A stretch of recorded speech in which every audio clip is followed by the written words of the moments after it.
conference. Wassalamu alaikum. Peace be with you.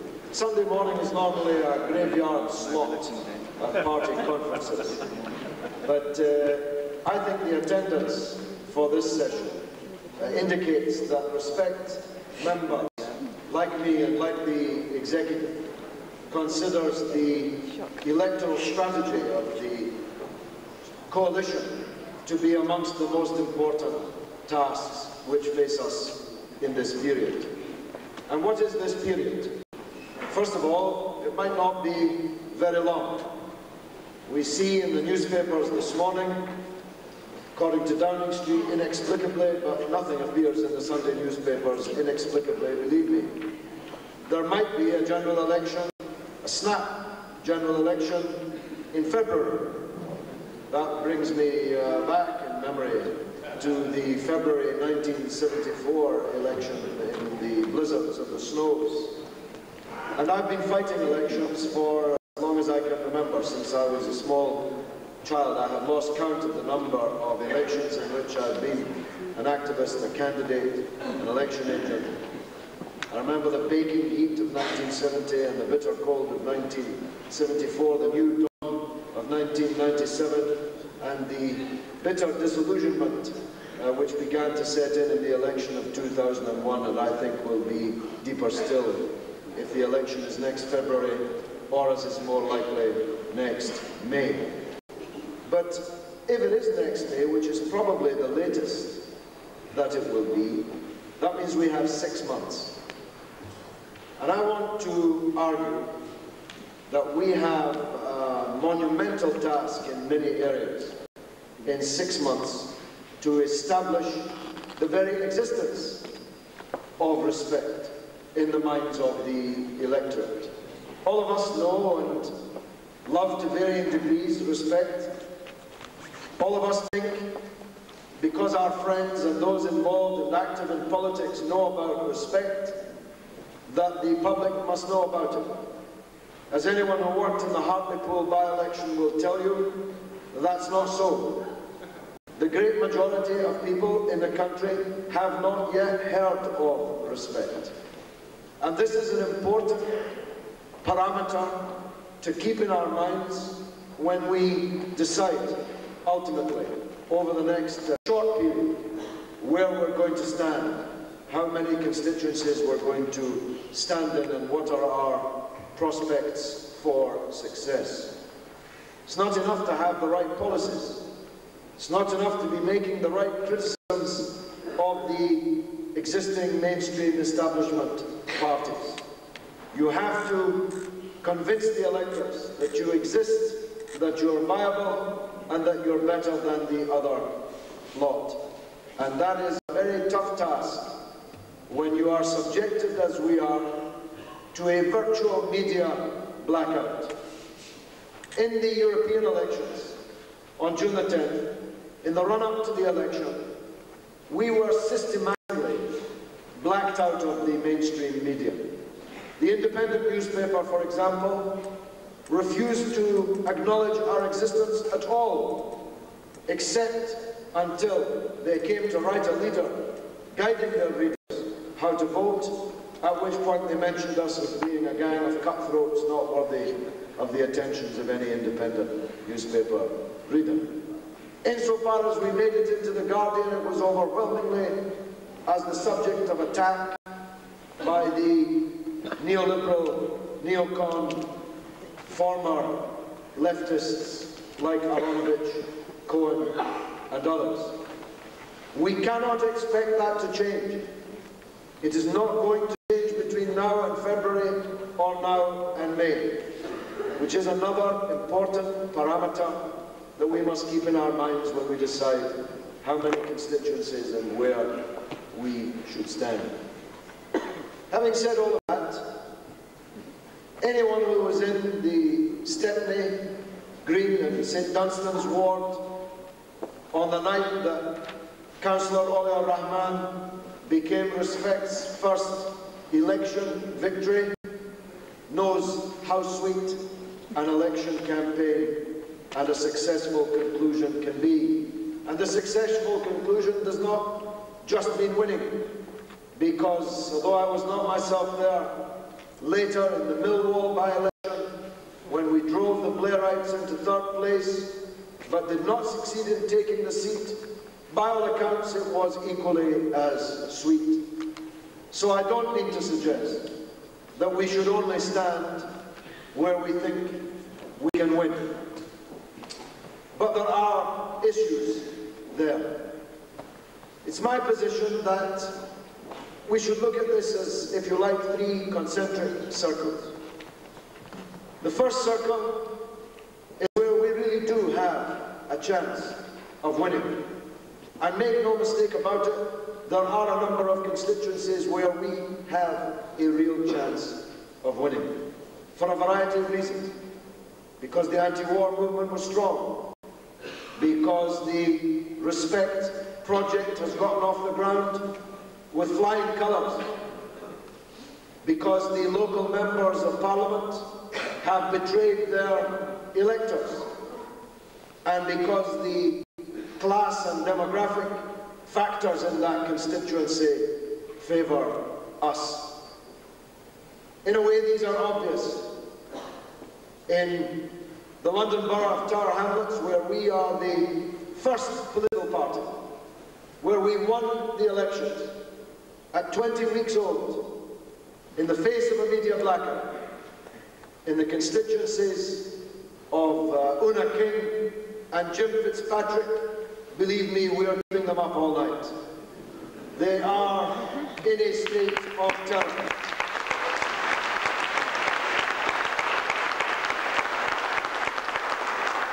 And being in a state of terror, they're making many mistakes. One of them is that very unwisely on the radio the other night, Una King accepted my public challenge to a public debate in York Hall, the site of the boxing matches, historic boxing matches in the East End of London. We intend to hold up to that promise. And I think there'll be hundreds and hundreds of people in York Hall that evening for the contest between myself.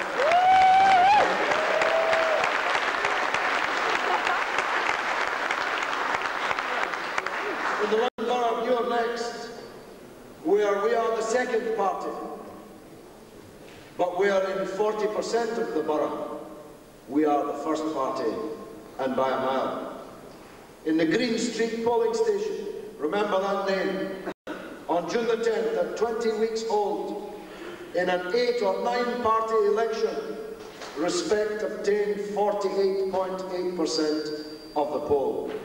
And the internal documents of the New Labourites in Newham predict that Respect will win between 15 and 25 council seats in that borough and could, at the next elections for the local authority, control the borough. Roll on, roll on.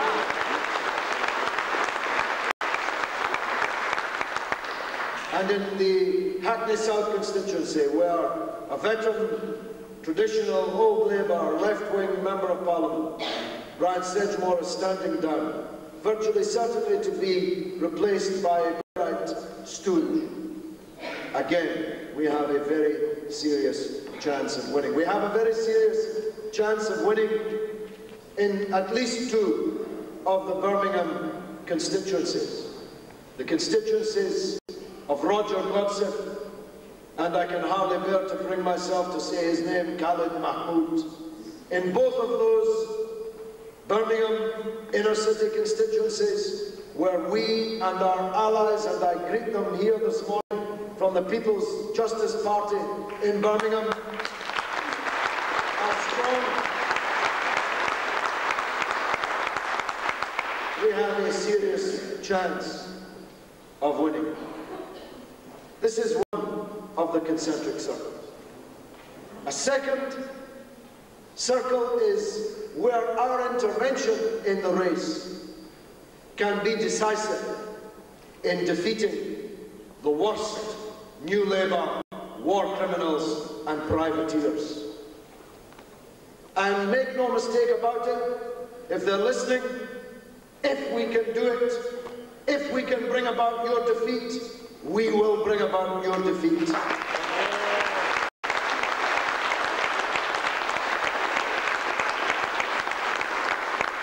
An example of that, I spoke in the other day, might not be immediately apparent as a red and green base.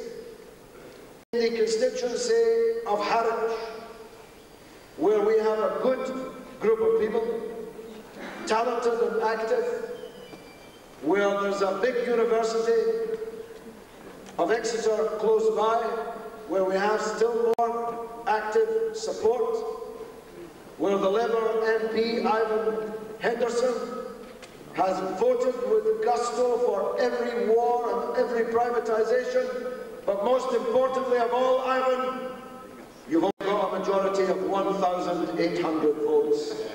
That's exactly the kind of constituency I'm talking about as being in that second circle, and there are many others. We are drawing up, John Rees and me, a list of the worst of the new Labour MPs. The ones who not only voted for war, but were actively out pushing and arguing for the disaster which is unfolding in Iraq.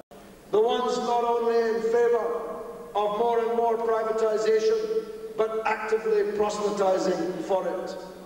And I warn them, on our matrix, where they show up as being in a place that meets these other criteria, we can be strong and that the majority is sufficiently small that we can be decisive, then we are coming to get you.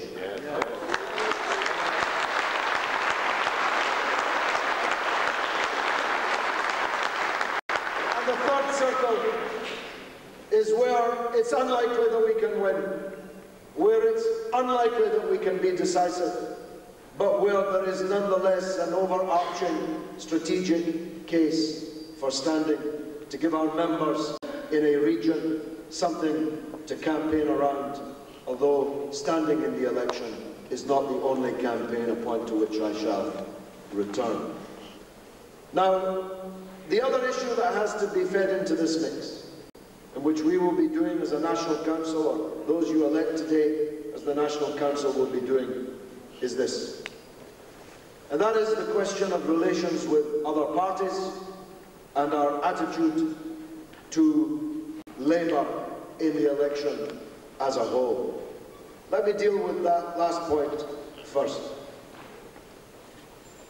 We do not want to see Michael Howard as Prime Minister of Britain. We think that on every test, Howard is even worse than Blair.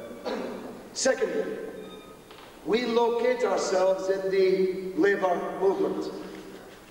Insofar as we can prosper and grow, it will only be by winning the hearts and minds of those in the Labour movement, trade unionists and traditional historic Labour voters. Equally, we think that it would be unlikely in the short term that respect is going to be in government. Therefore, we have to have in our minds what we would prefer of the two evils to be the outcome of the general election as a whole.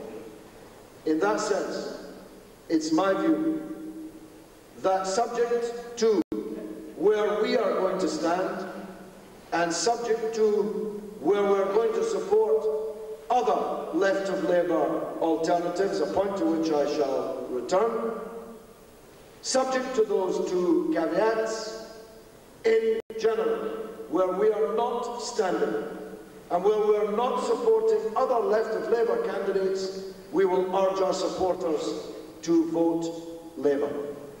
I understand that that is not a view shared by everyone. But we believe as a leadership that it is in our strategic interest and in the strategic interest of the people we represent and wish to represent that the emergence at the end of the election campaign of a government would be better a Labour government than a Conservative one. I can tell that that didn't set the heather on fire. I can tell that that's a contentious point, but it's one that we, the leadership of the coalition, share.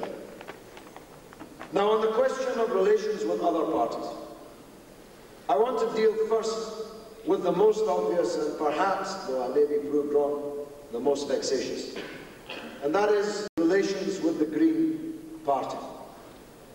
I won't rehearse here because you can read it on our website. All the efforts that we made to try and come to an electoral agreement with the Green Party in advance of the European and Greater London Assembly and mayoral elections. I speak with some bitterness as a man who had to buy dinner for a large number of people to try and sweet-talk them into a deal, and before we'd finished the soup, and I'm kidding you not, it was evident that the whole thing was a complete waste of time. It was the bitterest moment when the bill came.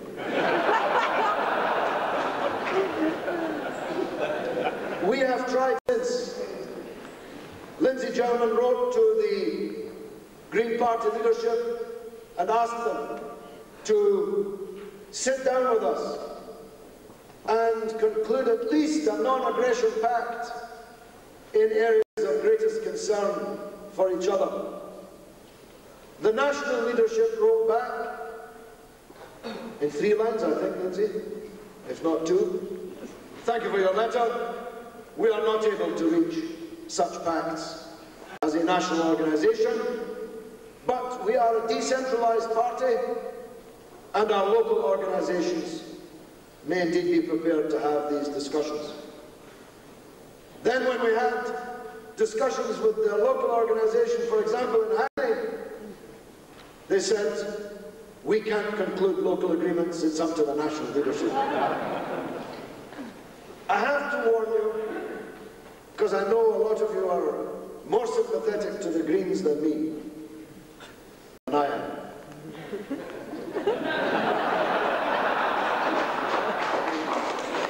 Prospects are not great for an agreement with the Green Party. Not because of us, but because of them. We will keep trying, but we must face the possibility that we are going to have to pitch our red and green banner against the green banner of the Green Party. But there are other left-wing forces that may be standing in these elections. Our attitude to them is this: we think you should be in respect. This is a unity coalition. There are other political parties who've come together in this unity coalition. It would be best if you joined us, and we extend again the olive branch to you to do so. But if you want, and if you intend to stand, and if you are credible candidates and credible challengers in certain constituencies, of course, we will not seek to stand in your way. We would hope that in return, you would ask any supporters you have where we are standing to support us. But even if you won't, we still will not stand in your way. And lastly, I want to say this on this area. Chair, let us be clear and let us declare here that not only will we never stand against those Labour members of Parliament who stood with the movement against the war and who have fought against the privatisation and all the other betrayals by New Labour, the Jeremy Corbyns, the John McDonnells and others. Not only would we never stand against them, we wish them every success and hope that they will have thumping election victories from the coming election.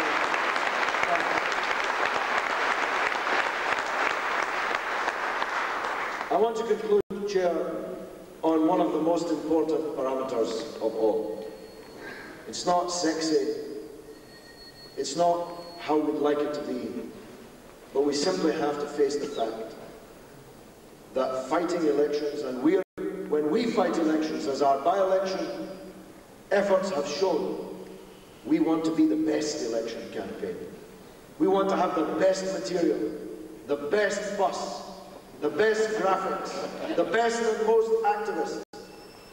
And so far we have been in every election that we have fought.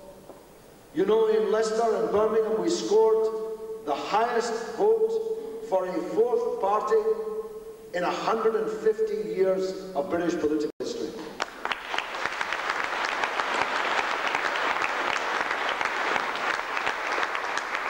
And in Hartlepool, where we came behind the Tories and way ahead of the other non-mainstream parties, but where we had a disappointing result, everybody believed that we had the best campaign and we had the best candidate in John Bloom in that campaign. We intend to keep up those standards. So where we stand in an election, it's going to be very expensive. Now, if you stand in 50 seats, you have to raise more than £500,000. If you stand in 100 seats, you have to raise more than £1 million. Between now and February, between now and May, that's a very, very, very serious task. And so when you have in your mind that you would like to see us standing almost everywhere, bear in mind that the financial resources for that, number one, don't exist at the moment and will be very difficult to make materialize in the time available left to us. And of course, the more places we stand, the thinner we'll stretch our activist base.